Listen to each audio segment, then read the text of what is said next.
Okay, so let's start. So today I'm going to talk about dark matter and the applications of effective field theory in dark matter physics. Um, and first few slides, I mean, as many of you are uh, working on this field, so for some of you maybe some part of the things that I am talking about is redundant, but maybe there are some interesting things that you can borrow from this talk also. I mean, particularly those who are explicitly not working in this area. Okay, so the whole thing started with the effort of Fritz Zwicky, who was studying the radial velocity dispersion of galaxies in coma cluster around 1930s, and this is the famous picture that is usually portrayed for Fritz Zwicky. I do not know whether it was after he found out that okay, there are missing masses or something, but this is the picture that you always get. I mean, if you type Fritz Zwicky in Google images, this is the first picture. Okay, now what he was doing is something interesting. So he used virial theorem. So all of you know what is the second law of our famous classical Newtonian dynamics, and what you can do that you can rewrite this equation in this way, where you have half of d2 dt2 mi ri square, that is equal to ri dot fi plus mi dri dt whole square. It's a simple step. Now when you take the time average, then you know this big line on top of the head is essentially the time average that I am taking here, or rather he took there. And then if you assume that the more or less the velocity distributions of the galaxies in the cluster remains the same, the left hand side actually goes to 0. So this vanishes. So what it gives, so this quantity ri dot fi taken as a time average is called the virial. So this is actually twice into the average of kinetic energy, right? So half mv square is the kinetic energy. So this virial is minus 2 kT bar. Now if you want to calculate this virial ri dot fi averaged, this is simply, you know, in a gravitational potential we all know that this is g mi mj by rij, and one can calculate this quantity. And so therefore this indicates that this mi vi square averaged will be sigma I, sigma j less than I. These are the sum of the galaxies. You know, you are calculating the interaction between different galaxies in the galaxy cluster. Now this quantity can be calculated. This is not very difficult. Actually in PH 102 course we do this calculation, right? That what exactly this will be the this will come out. And if you do that calculation assuming a uniform density of galaxies within the galaxy cluster, this will come out to be 3 by 5 g m total square by r total. So this m total is the total mass within the galaxy cluster. This r total defines the total radii of the galaxy cluster. This m total is of course the same thing, which I am replacing from this term on the left hand side, and this is simply, so this sum over the indices means repeated sum over the indices means sum of all the i's. Okay, so therefore mi vi square, which has implicitly sum over I and then average, you can simply replace that as m total v square bar, and which can be written in terms of 3 by 5 g m total square by r total. Now what it does, that it actually allows you to write this average velocity of the galaxies within the cluster in terms of the total mass which is contained within the galaxy cluster.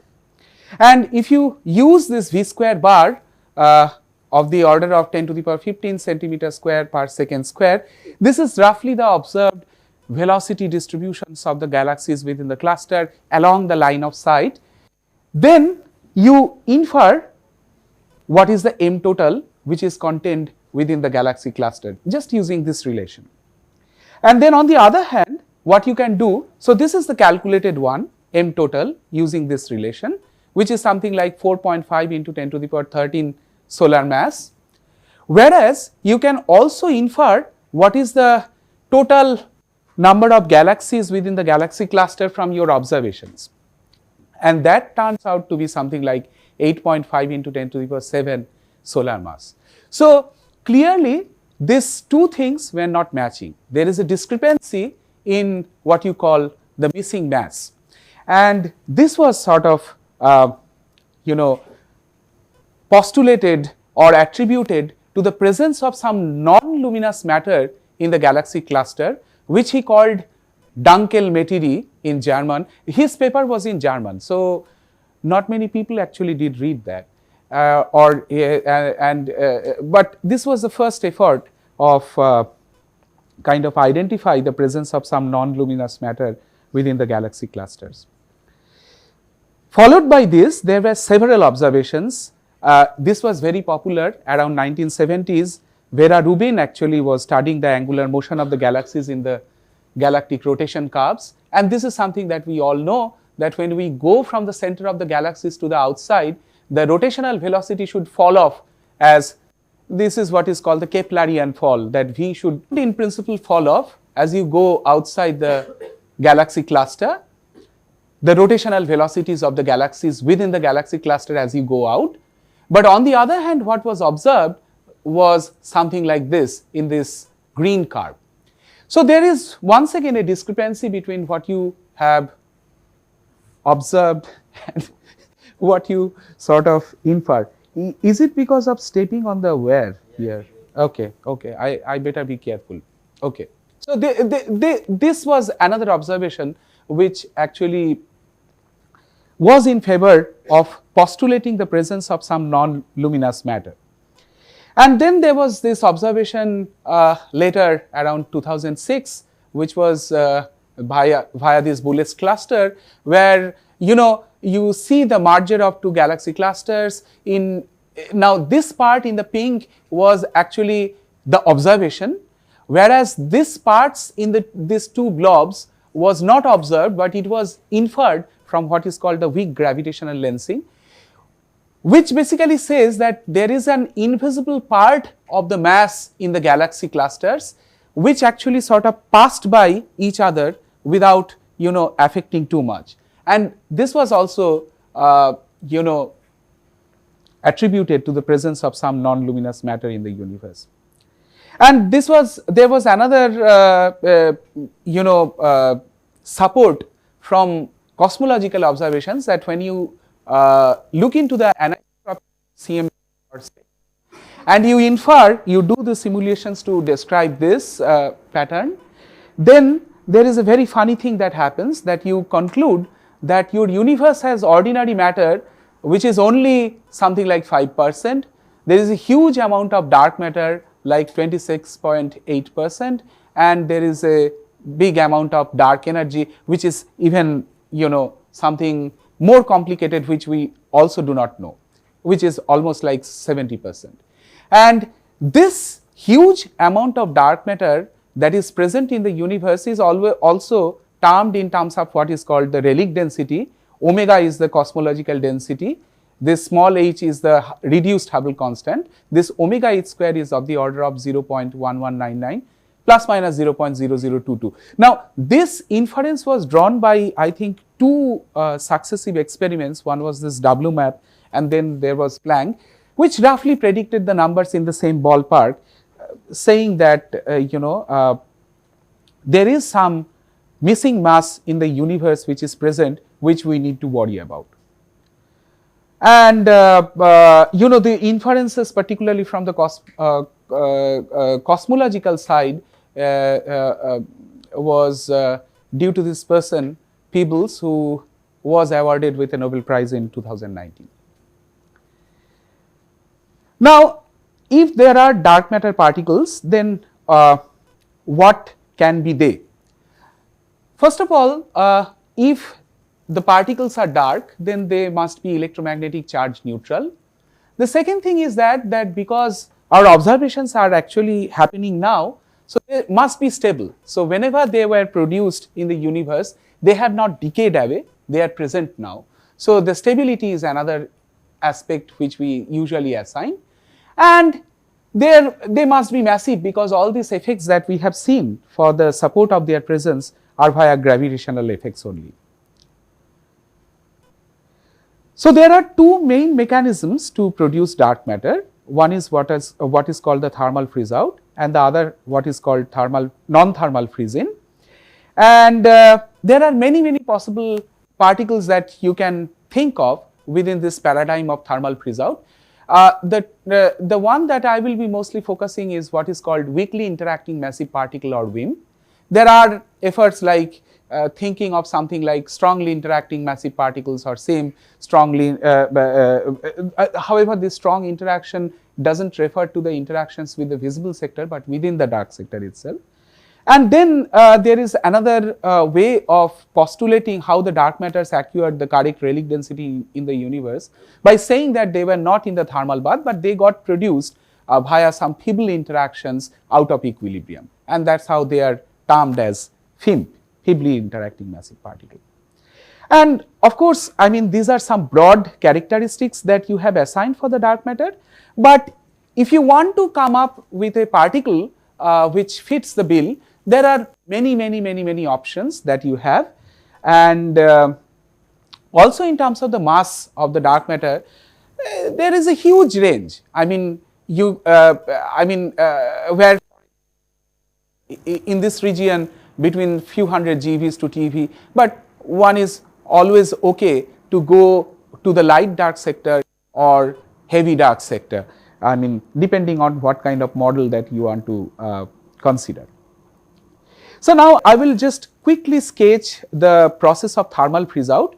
Now the number density of any particles in the universe, in the early universe, is evaluated via this equation which is called the Boltzmann equation, because this takes care of the number densities of the particles which comes from their interactions in an expanding universe, and that is what this equation shows, that you have this number density of the dark matter plus 3Hn is equal to minus sigma v to n psi into n psi bar into n psi equilibrium minus n psi bar equilibrium, something like that.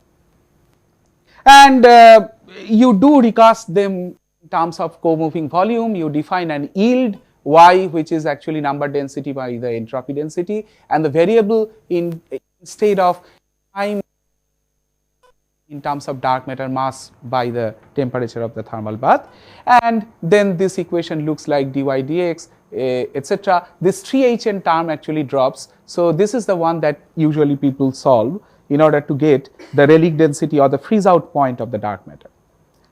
So basically there are two regimes. You can say that one, when the rate of interaction was much larger than the expansion, and then the particles, dark matter particles, were in thermal bath or in equilibrium, having this equilibrium number density.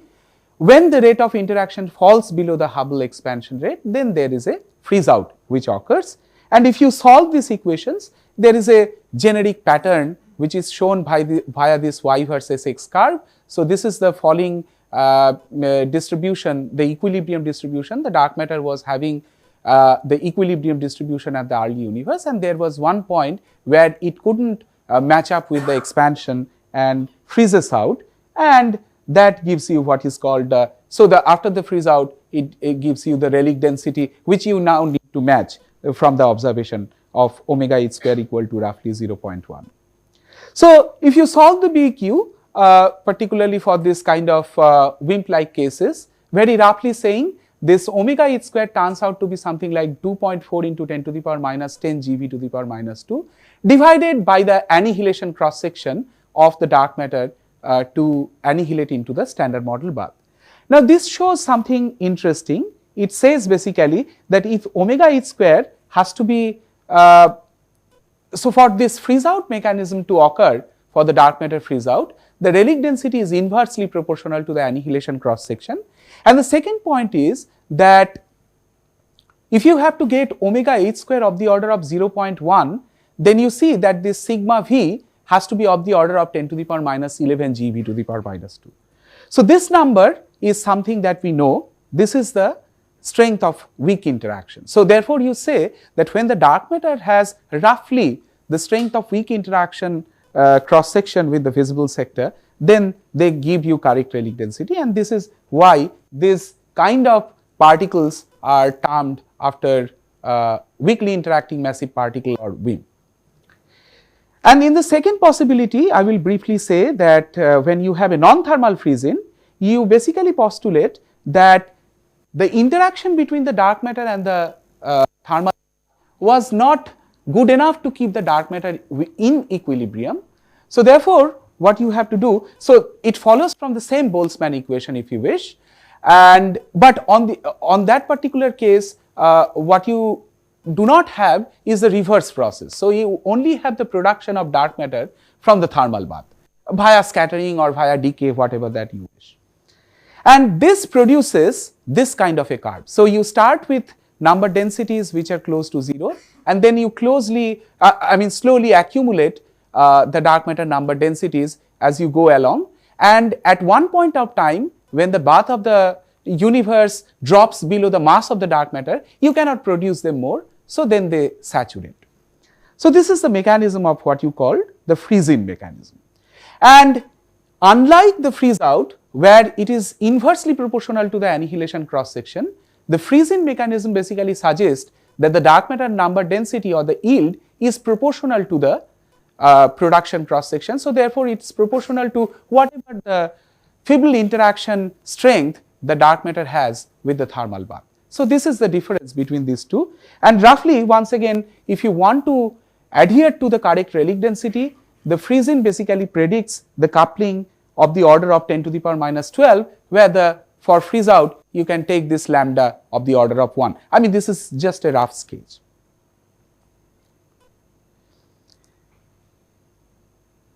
Now the question is, when we can detect the dark matter, the point is, if the dark matter is a weakly interacting massive particle, then this strength of interaction like lambda prime, which causes the correct freeze out and creates the right relic density for the dark matter, is actually conducive for the dark matter to show up in earthly detectors, like in direct search and collider searches, which we will talk about. Whereas for the freeze-in mechanism, because this lambda is very, very tiny, it is difficult unless you take some very special cases of seeing their signals. So this brings me to the search strategies of WIMP in particular. There is one kind of search which is the direct search. Basically, you assume that we are moving in this WIMP soup, and then WIMPs are coming and hitting us from everywhere, and then we have to choose our detector so that the dark matter scatters off the detector, and depending on the mass of the dark matter, it can rip off the nuclei or the recoil the electron from the outer orbit, and it can give nuclear or electron recoil, which produces a scintillation which you can observe. So this is the picture of a xenon detector.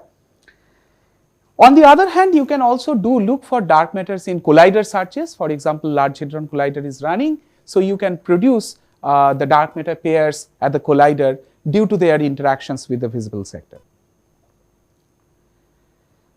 And then there are also indirect search possibilities, that in the dense region of the galaxies you can also have the dark matter annihilating to produce particularly the antiparticles, because antiparticles are not quite abundant in nature. So if there is an excess of them, then you can actually attribute to the presence of a dark matter also. Yeah, so hard photons and antiparticles in the high dense regions in the galactic center. So before we proceed, we must say that from all these observations, we have no confirmed dark matter signal yet. I would like to devote one more slide on, actually two more slides on collider signal of dark matter. So this is a cartoon which I copied from Tim Tate, and he basically shows that there are mainly two possibilities of producing dark matters at collider. In one case, if your dark sector is not extended, then you have to directly produce the dark matter, but because the dark matter misses the detector, you do not have an observable, right? Because the dark matter is electromagnetically charged neutral, so they do not show up. So what you have to rely on what is called the initial state radiations from the colliding particles. And that will give you a possibility of seeing some visible particle along with missing energy, and this is something what is generically termed as mono X signal. On the other hand, this possibility is more optimistic one, where you say, okay, you have an extended dark sector, you have heavier particles belonging to the dark sector, which eventually decays to dark matter in association with some leptons and jets, and that gives rise to what you call multi-lepton and multi-jets. Now, these missing dark matters, what do they produce?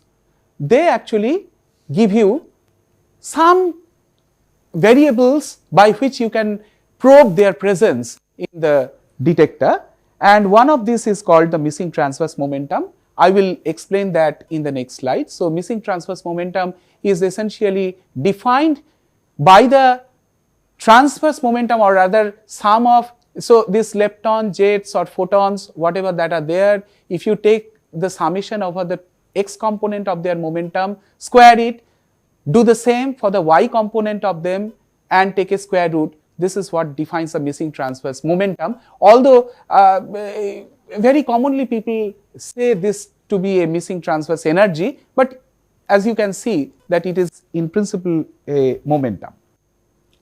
Now, there is another variable that you can define, which is the missing energy, and this missing energy can be defined by simply the visible energy that you actually found out associated with the particles that you produce in the collider, like lepton, jets and photons, etc. You sum them up, subtract from the center of mass energy to define what is the energy associated with the particles which have missed the detector, and that is what is called the missing energy.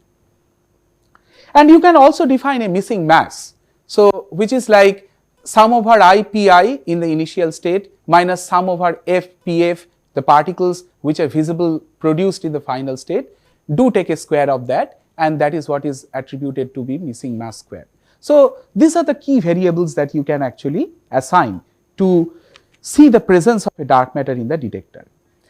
Now, the point is, for this missing transverse momentum is useful for those kind of colliders where you do not have an access to the center of mass energy at which this collision is happening. Like in context of LHC, you know the proton colliding center of mass energy, but you do not have the access to the sub-process center of mass energy. So, constructing missing energy or missing mass is not possible in those kind of colliders. These are useful for ILC, FCC or muon colliders. Whereas, missing transverse momentum can be defined in context of any colliders that you want to study the presence of dark matter. And of course, this is a class of signal of dark matter, but there are many other possibilities, including disappearing charge track, displaced vertex, so on and so forth. Yeah, I will not go into the last this thing. Okay, so I just wanted to do one quick exercise just because this is a school and many of you of course know it, but I just wanted to show how this missing transverse momentum can be constructed in context of a mono X signal. So, you know, these are some Feynman graphs by which you can have monophoton or monojet along with the dark matters produced in the collider, and where this X can be anything, as I just mentioned. Now, what is this missing transverse momentum? So, consider a collision like AB going to C plus D plus E, where C is one of these radiative particles from the initial state, and D, E and E are the dark matter particles which are produced. So, this is your XYZ coordinate, and you assume that these are the AB initial particles which actually collide and produce C, D and E. And this D and E having this specific color indicates that they are the particles which are not detected in the detector. I mean, they are the dark matter. Now, the definition following what we wrote in the last slide, the missing transverse momentum is basically Pxd plus Pxe whole square plus Pyd plus Pye whole square, correct? So, this is the X component of D and E added together, squared, and the same for the y component and squared. So this is the definition of missing transverse momentum. Now you will say that I do not have access to the pxd and pxe or pyd and pye because these are associated with the particles which doesn't get detected in the detector, right? So these are the particles which are invisible, which escapes the detector. Now the question is how to measure them. But now you have to remember that we are assuming that the collision is occurring along the z direction. So this basically means that you have the momentum conservation in all the three directions. So I am particularly writing this along the x and y direction. So pxc plus pxd plus pxe has to be equal to 0, right? And so therefore the pxd plus pxe, this quantity can be written in terms of pxc just from the momentum conservation, and the same thing happens for the y component, that pyd plus pye is nothing but minus pyc, the momentum associated with the visible particle. So therefore you can simply say that this missing transverse momentum is essentially square root of pxc square plus pyc square, or rather the transverse momentum of the visible particle which has been produced. So therefore you have access to the missing transverse momentum even if you do not know the sub-process center of mass energy. So this is a quintessential variable with which the dark matter has been searched so far. And you can extend this idea for the richer signals which I talked about, where you produce also the leptons and jets along with this dark matters and missing energy. So the exercise straightly you can extend to that case also. But once again, there is no signal excess confirmed so far, but the searches are going on. Now I will come to this point, that how effective theory can help us in studying dark matter physics. The first point is that because there is no standard model particle which mimics the characteristics of dark matter, using SMEFT it is very difficult to actually probe the dark matter standard model interaction. So there isn't a great possibility of getting a dark matter from the construction of SMEFT that we have been talking about. So what you actually have to do, that you have to assume the presence of some dark matter particle and construct the operators which have this kind of an interaction, dark matter standard model interaction. And depending once again on the mass dimension, you have to appropriately adjust by the power of new physics which generate that kind of interaction. I will give you an example as I go along. So this operator is invariant under the standard model symmetry and the dark sector symmetry which you usually assign, and it should be Lorentz invariant at the same time. And most often what we do, that for the simplicity, because we do not know what is the symmetry that governs the dark sector. Now what do we require a symmetry to be there in the dark sector can be answered in the following way, that the stability of the dark matter is something which tells us that the dark matter particles should be having some symmetry which there is no lighter particle than that obeys. Okay, so it's kind of saying that the electron is the lightest lepton in the standard model because of the lepton number conservation, and that is stable. So similarly, the lightest particle which transforms under the dark symmetry must also be stable. Okay, you can have heavier particles, but the lightest particle which obeys this symmetry must also be stable. So therefore we assign a symmetry to the dark sector particles also. In most of our exercises, what we do, that we assume that the standard model particles do not have a dark sector transformation, the transformations under the dark sector symmetry, and vice versa, that dark sector particles do not have a transformation under the standard model. But this is a very loose statement.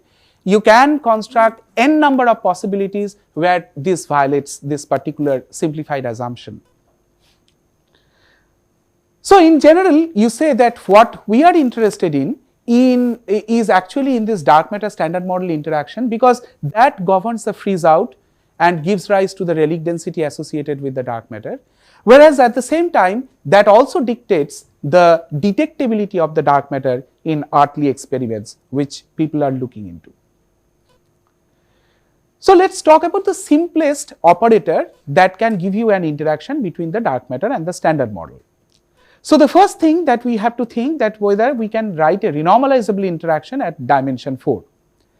Now, if ODM OSM has to give rise to mass dimension 4, we can divide it in half and half, like 2 mass dimensions for the scalar particles, standard model particles, 2 mass dimensions assigned for the dark matter particles.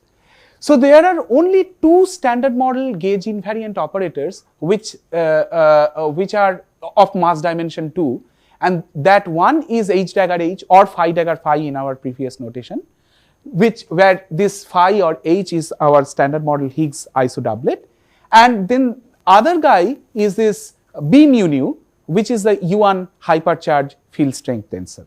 So both of these are actually gauge invariant mass dimension 2 operators.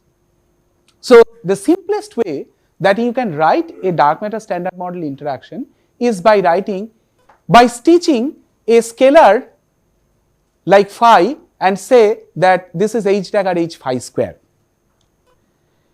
Of course, you have to assume that phi is a scalar singlet, doesn't have a transformation under standard model gauge group, and this is what goes against the name of popularly known as Higgs portal interaction, because the window with which this dark matter interacts with the visible sector is this Higgs interactions.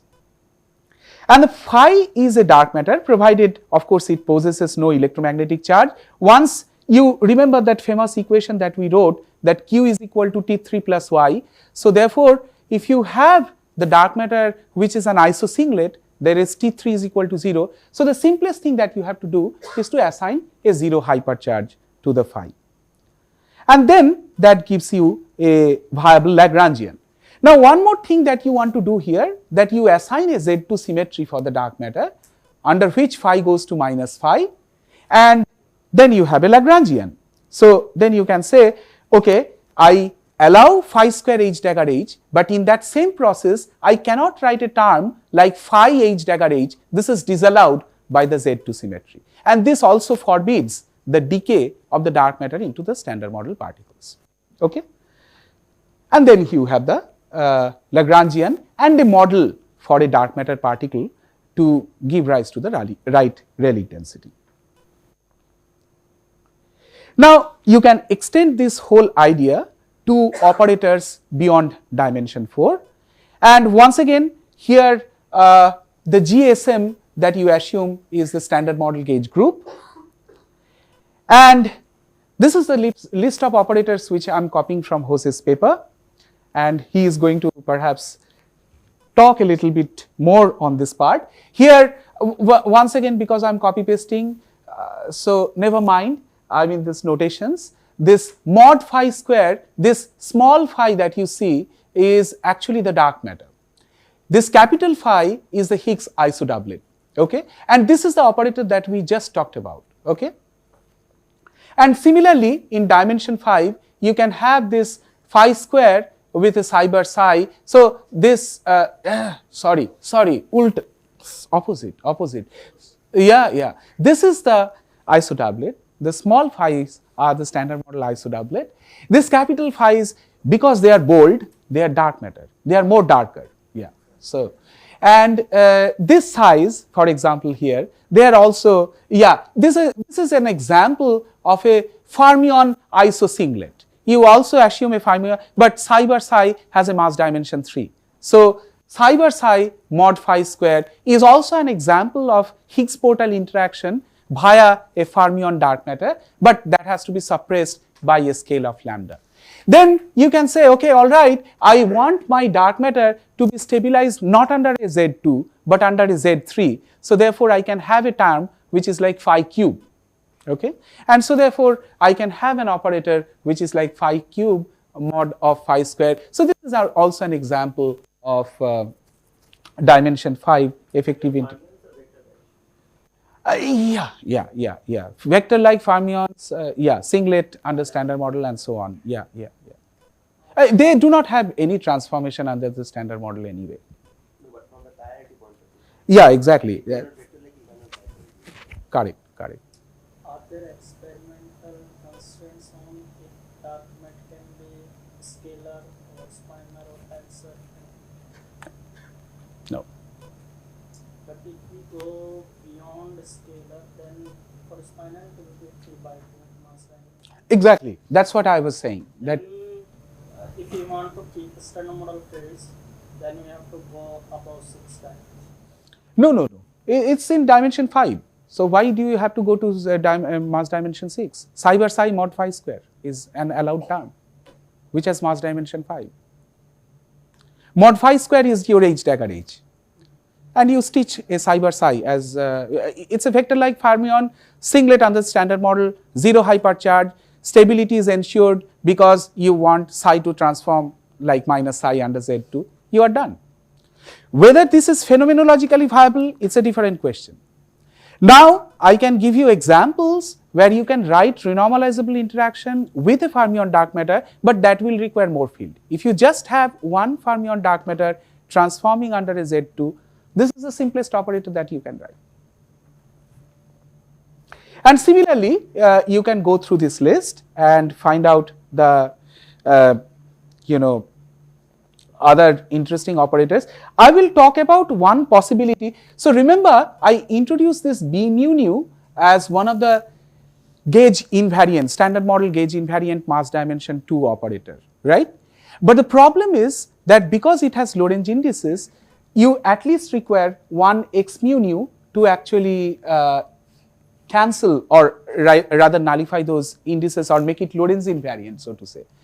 On the other hand, if you just have a B mu nu x mu nu term, because x mu nu will be the field strength tensor associated with the dark sector particles, so in principle they will be able to decay to the standard model particles because they will only have del mu x nu minus del nu x mu, right?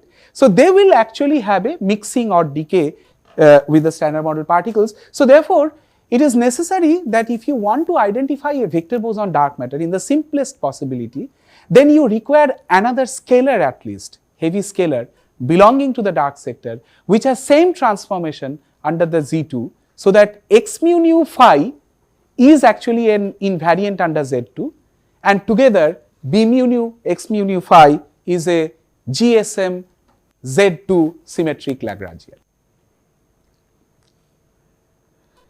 Okay, so now, so there is actually the effort started with this list of operators wrote by Team Tate, Rajaraman and his team.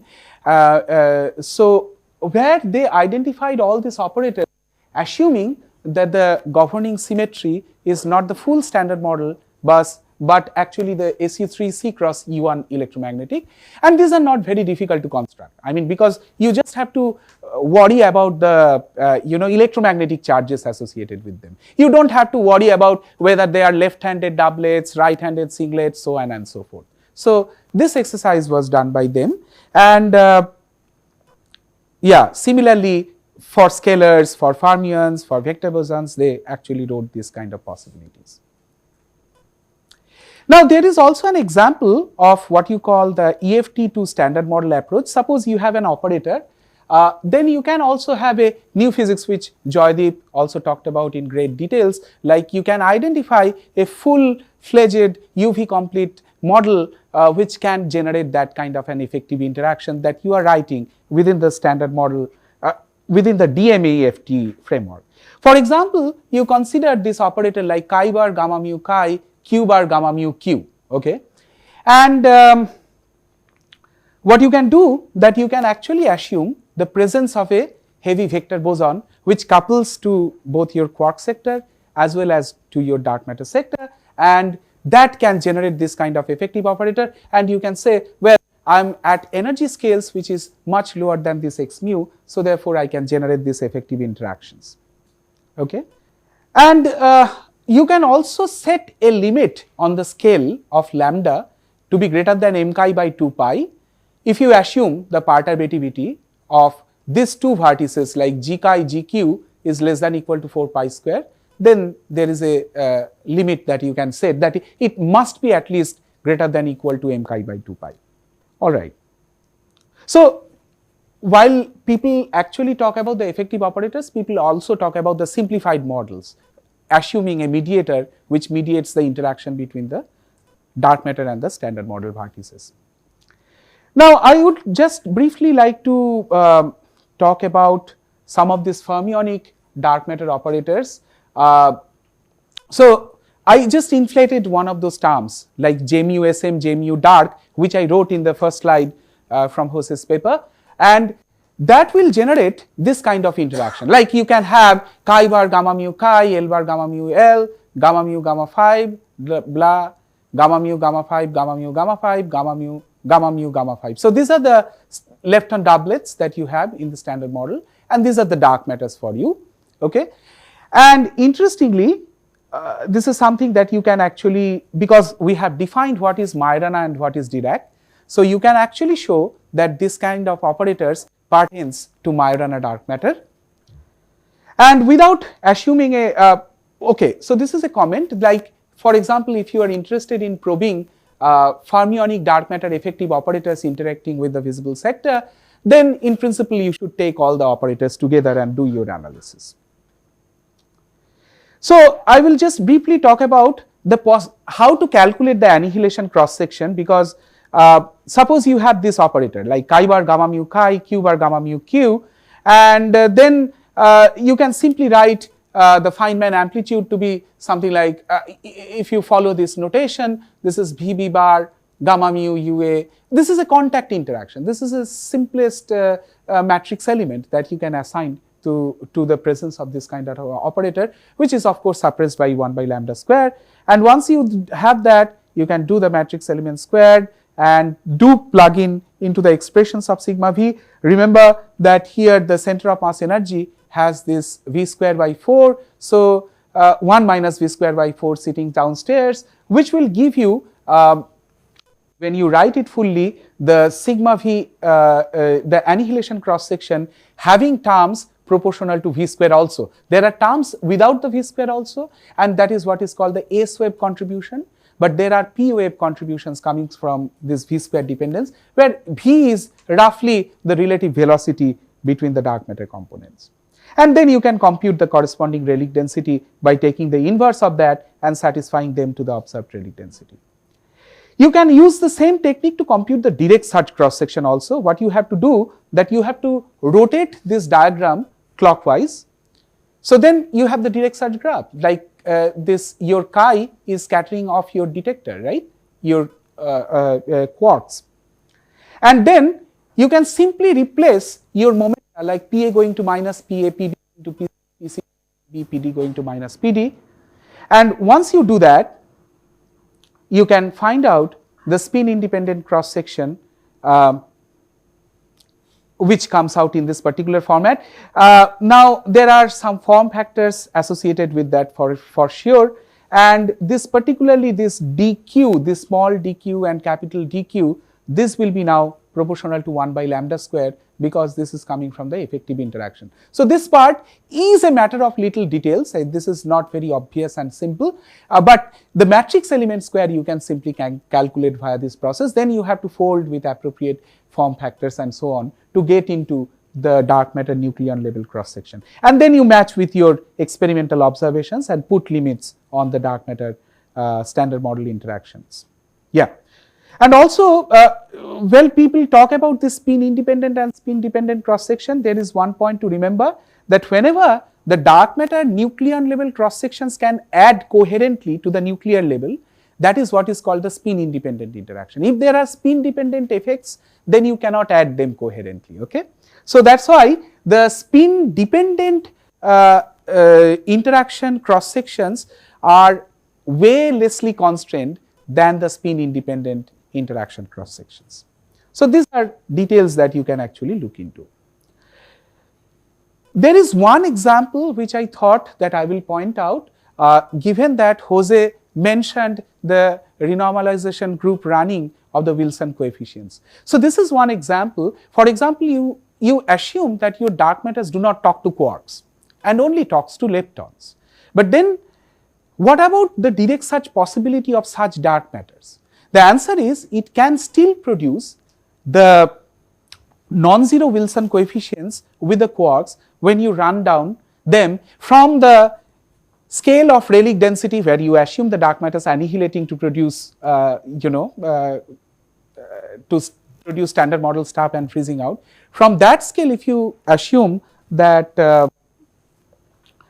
these Wilson coefficients are matching, so so to say, and but experimentally, what you have to do, that you have to do run these coefficients at the scale of the direct search experiments, which are very low.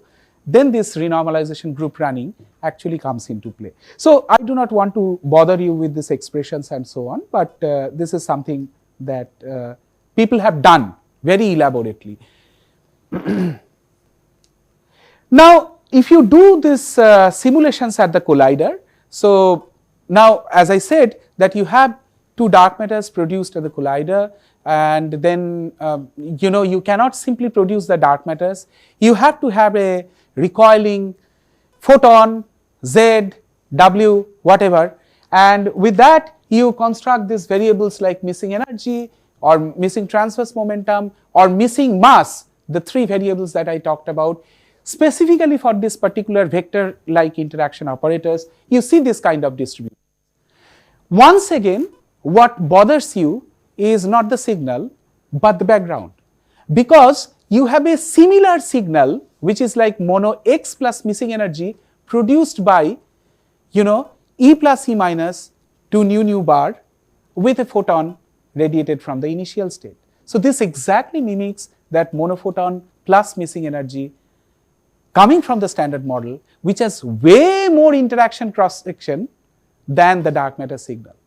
Now, if your dark matter operator, the interaction is, produces similar distribution to that of the one that is produced by the background, it's very difficult to segregate. It's very difficult to segregate the dark matter signal from the corresponding neutrino background.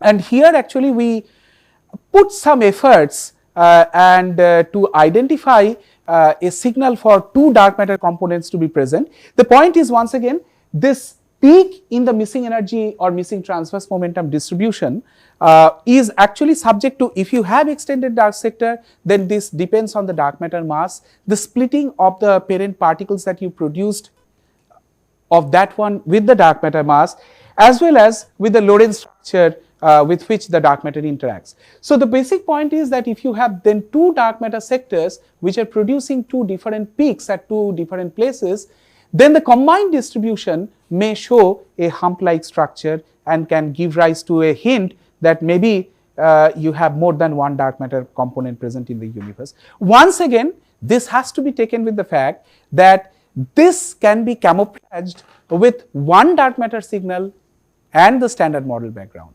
So the question will be to segregate from that also. So therefore, there are efforts to do that. I will not go into that, and then you can coin some statistical variables to identify how these peaks are segregated, and what are the characteristics by which you can say, okay, they can really indicate the presence of two dark matter components, is a matter of details. But the idea is basically this simple. Now, this is another interesting point, which is basically that if you are focusing only on the mono X signals, then the Lorentz structure of the dark matter standard model interaction really actually affects the positions of the peaks that you actually get in the missing energy distribution. And this comes from the angular momentum conservation, collinear divergence, the operator structure in general, and then you have to choose an appropriate combination to see these two peaks coming at two different places. And as I said, that standard model background is often bothering, so we sort of proposed to look into bin by bin signal significance distribution, which retains the shape of the distribution of the two peak distribution, if you may say, but at the same time, because if you just plot the signal plus background distribution, this kind of shape will be wiped off. Okay, so I just wanted to give you an example of constructing that operator b mu nu x mu nu phi from a UV complete model. Okay. So let us assume that we extend the standard model with a U1x symmetry because we wanted to have the presence of a vector boson dark matter. But at the same time, this U1x symmetry, this gauge symmetry is broken. Keeping the Z2 unbroken will make sure that the dark matter is stabilized. So therefore, you can have a scalar and you remember that I need an operator which is like b mu nu x mu nu phi, right, and where phi and x mu nu both have to be odd under Z2. So otherwise that I cannot postulate an interaction between a vector dark matter and a standard model interaction. So therefore, this is my goal. Now here what I have, this x is the gauge boson under this U1x, where this S is the scalar which is actually the vacuum expectation value of which breaks the U1x symmetry. Okay. So this is, and you can show from the invariance of this d mu x, d mu s, sorry. So the total Lagrangian, so the mx will be essentially gx into vs. So this vacuum expectation value of s will actually break the sm cross U1x spontaneously and giving mass to this vector boson dark matter. Given that v phi is equal to 0, the Z2 remains actually unbroken, and then you can write the full Lagrangian here. And then basically the situation is that your Vs phi, Vhs phi, where H is your isodoublet, S is the one which acquires the vacuum expectation value, has a transformation under U1x, breaks the U1x spontaneously, and this other guy phi, which is transforming under Z2, but no transformation under SU, this U1x, you can write the full scalar potential in this particular way. So the situation is essentially that this S and H mixes after electroweak symmetry breaking to give you one heavy scalar, one light one. The light one you can actually assign to the standard model Higgs, while the heavy one you are not interested in. So when you have this H2 very heavy and decoupled, that is the situation where from these renormalizable interactions you actually get to this dimension 5 effective operator which I just mentioned. So because this H2 is no more there, the scalar which breaks U1x symmetry and generates the masses for the gauge boson is no more there. I mean, so then this gives rise to this effective interaction where this lambda, and this can generate this kind of interaction of phi x and b, and once again from this interaction you can easily postulate that phi also have a Higgs portal interaction, so therefore that is in the thermal bath, so that is present in the universe which can decay to produce your dark matter, and you can do a Friesen mechanism in this particular limit. Remember, this is an effective operator which is depicting the dark matter standard model interaction, so one must obey this kind of a limit that this lambda must be heavier than m2, where m2 is the mass of this heavy guy which I have integrated out. This must be larger than the maximum temperature at which the dark matter is produced, that is larger than the reheat temperature, and greater than m phi and greater than mx. Remember, we have two degrees of freedom. We can also make x to be the dark matter or phi to be the dark matter depending on which is heavy, because the other one will decay to the other. Yeah, the heavier one will always decay to the lighter one.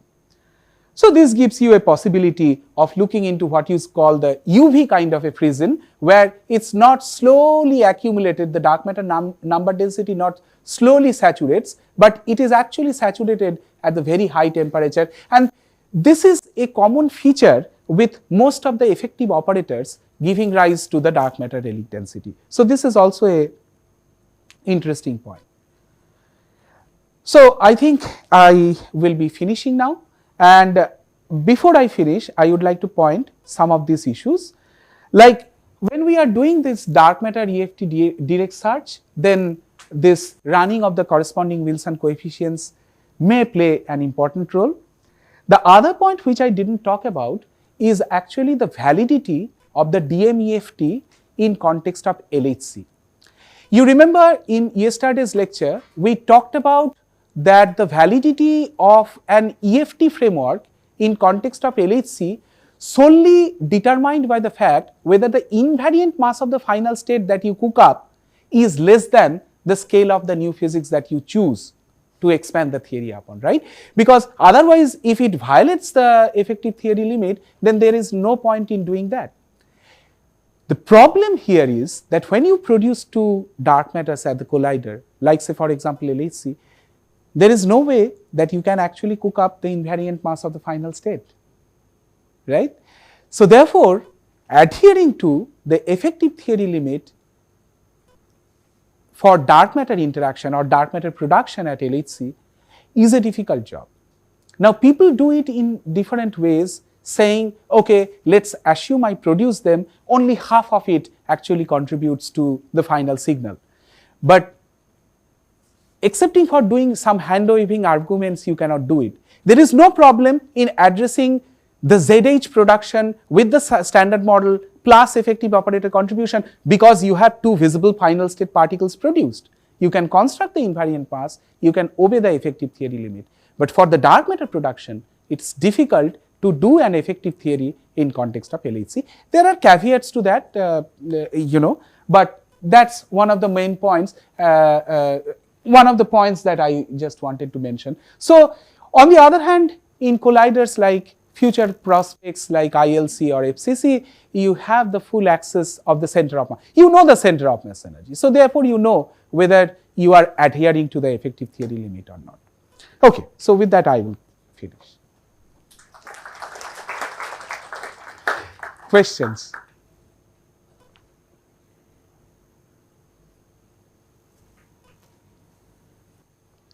There are no questions because everybody knows it. Yeah, JD. Yeah. So, when you break the Z2 to this wheel, No, Z2 I'm not breaking. even not through a symmetry breaking, No, you are keeping the I'm keeping the Z2 that's why ring. you are protecting the kinetic mixing. We are breaking the U1X. No, but you are protecting the kinetic mixing. Absolutely. Otherwise, you have kinetic mixing and then There is no Z2 breaking. So the Z2 invariance makes sure that I only get operators which are like X mu nu, B mu nu, phi type.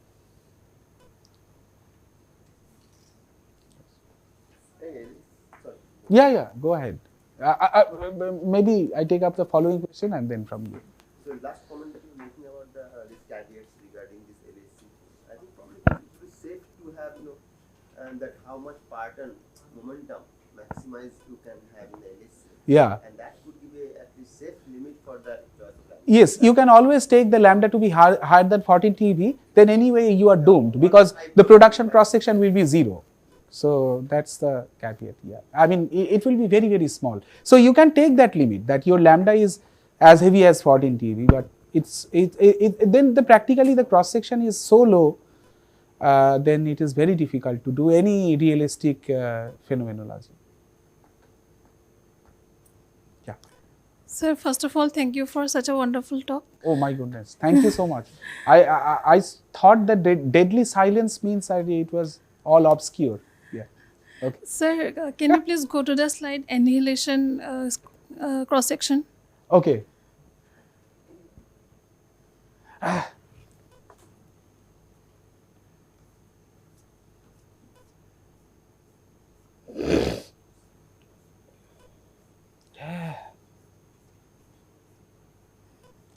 Okay. Direct search. Direct search.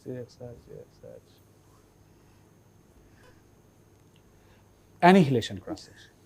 Right. Actually, I have never done work in dark matter, so I am not expert. So, but I want to know, while calculating the matrix element here, what would be the propagator and...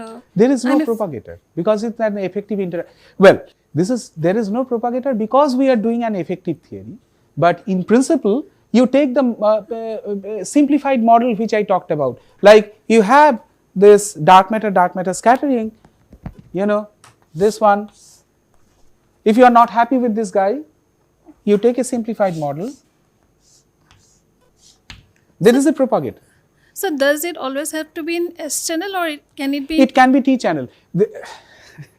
Yes. It can be in T channel, depending on what are the symmetry. In T channel, there is a little bit of caveat, because then we are going beyond that simplified assumption that OSM doesn't have a dark charge and the ODM doesn't have a standard model charge, because you have to connect one of the, so this is SM to DM or whatever, the other way around. But if you want to connect one SM and DM put together in one vertex, then you have to have this property that the standard models are also transforming under the dark symmetry, either or both. So that's how S channel is simpler. I mean, that's the simplified model usually. Yeah, you have a vector current interaction, you assume a vector boson. You have the scalar interaction, you assume a heavy scalar, something like that. Yeah. Thank you, sir.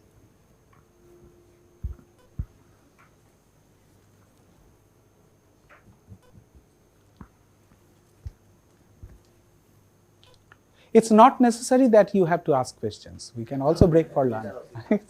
Sir, the missing energy figure, which is comparing different experiments. Not different experiments, the same experiments but different channels. Yes. Yeah, that's a horrible plot.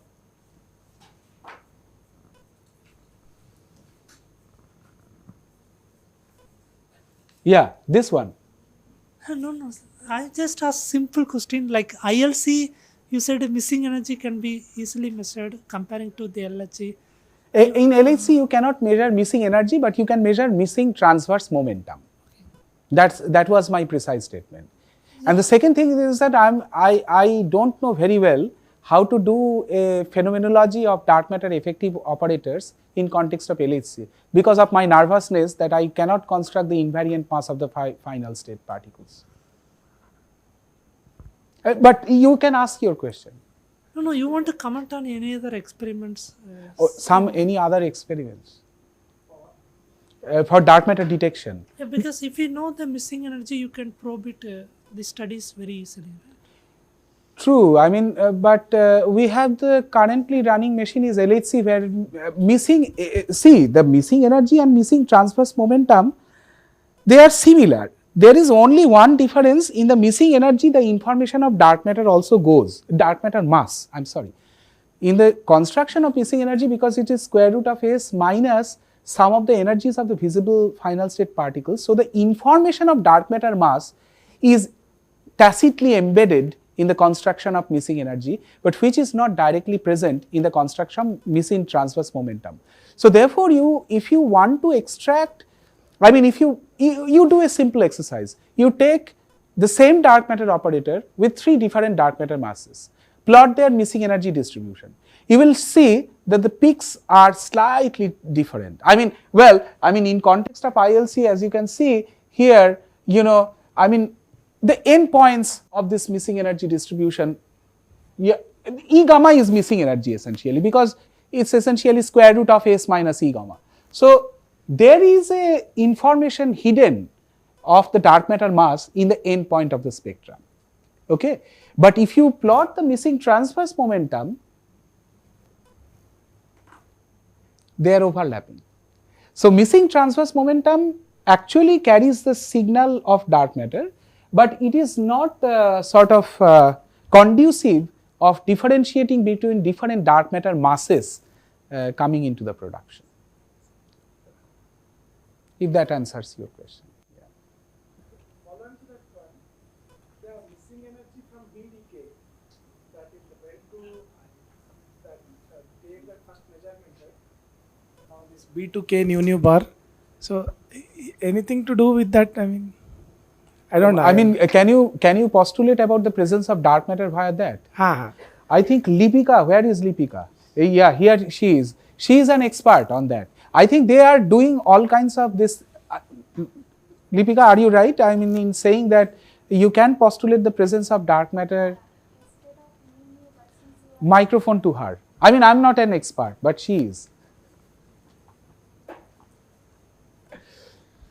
Since you cannot detect neutrino, so instead of nu bar, you can consider that it is a chi bar, like fermionic dark matter. So then, but your chi bar has to be less than MB minus MK.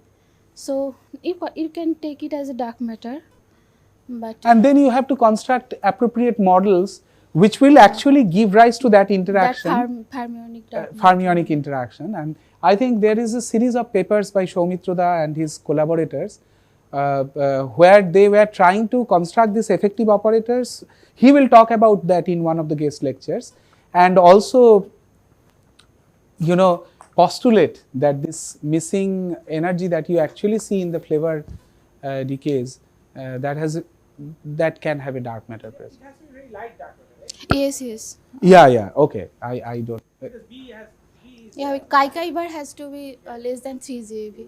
Less than 3 GeV. I mean chi bar both. B and K mass difference, So- right.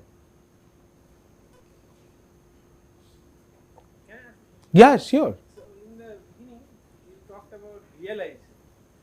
Now, what is the time scale of realization? Are we sure that the galaxies we are seeing are all realized? Yeah, I don't know the answer to this question actually. So To that be is frank. important, right? We are assuming realization.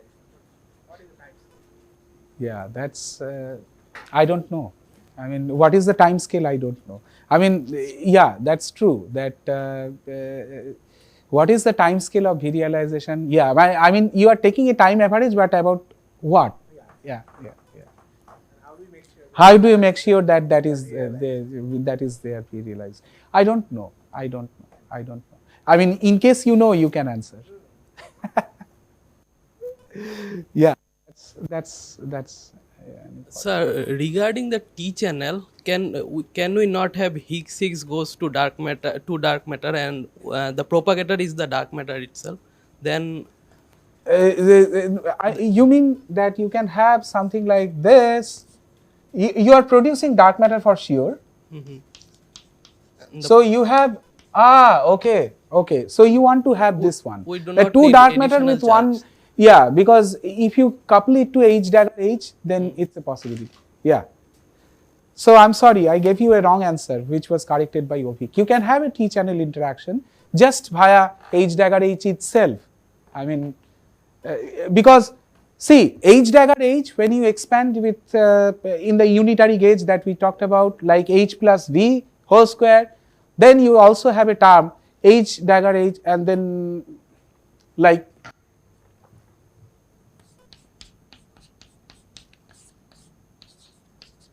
so this will give you H plus V whole square phi square. So there will be a term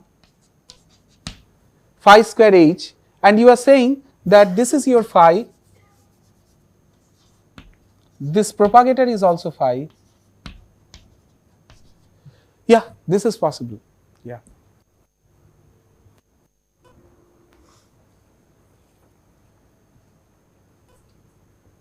True. Okay, so I think we should end the session. Thank you. And